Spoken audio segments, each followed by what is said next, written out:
Le jeu des 5 lignes est le nom moderne d'un jeu dont nous ne connaissons pas le nom original. Celui-ci provient de Grèce.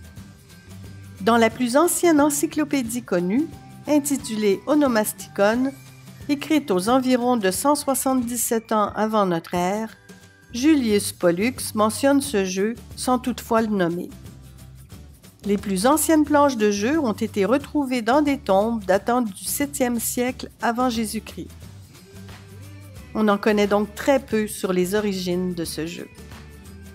Ce jeu s'adresse particulièrement à des jeunes âgés entre 7 et 10 ans, bien qu'il peut aussi intéresser des plus jeunes et des adultes. Le jeu se joue à 2 joueurs et dure en moyenne 5 minutes. Pour jouer, on a besoin d'une planche de jeu composée de 5 lignes, la ligne centrale et la ligne sacrée. On a aussi besoin d'un dé et de 5 jetons de chacune de 2 couleurs. Les joueurs déterminent celui qui commence la partie, soit en lançant un dé ou encore en jouant à roche-papier-ciseaux. Chaque joueur débute avec 5 jetons et les place, un par ligne, de son côté de la planche de jeu. Les jetons se déplacent dans le sens contraire des aiguilles d'une montre. Le but du jeu est de placer ces 5 jetons sur la ligne sacrée. Pour jouer, les joueurs lancent le dé à tour de rôle et déplacent un de leurs jetons selon le nombre obtenu sur le dé.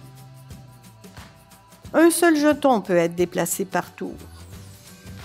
Suite à un déplacement, un jeton doit occuper un espace libre ou la ligne sacrée. Une fois que le dé est lancé, le joueur doit effectuer le déplacement correspondant s'il est possible de le faire. Ainsi, après avoir lancé le dé, si le seul jeton qui peut être déplacé est sur la ligne sacrée, il doit être déplacé. Par contre, si un joueur ne peut déplacer de jeton, il passe son tour. Le joueur qui réussit à placer ses 5 jetons sur la ligne sacrée gagne la partie. Une variante est possible pour complexifier le jeu. Dans ce cas, pour gagner la partie, un joueur doit placer ses 5 jetons en les faisant entrer sur la ligne sacrée du côté de l'adversaire, plutôt qu'à n'importe quel côté sur cette ligne.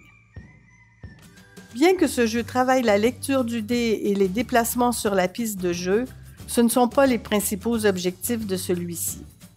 Ce jeu fait appel à des fonctions cognitives qui seront utiles lors de la résolution de problèmes mathématiques, notamment l'anticipation et la planification. Ainsi, le joueur doit choisir lequel de ces 5 jetons il déplacera.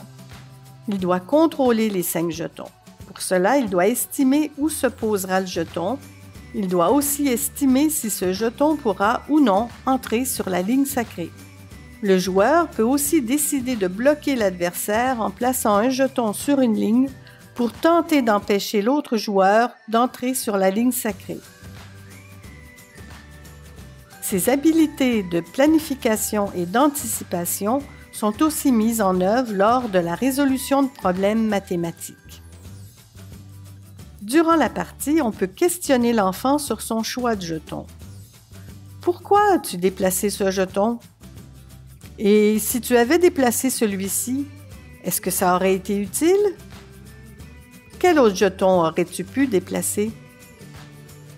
Ce jeu est apprécié par les élèves. Il est facile à mettre en place grâce au matériel peu coûteux qu'il demande et à la simplicité de ses règles. Cela en fait un jeu idéal à envoyer à la maison. Alliant nombre et stratégie, il plaira à tous, jeunes et moins jeunes. Bonne partie et amusez-vous bien!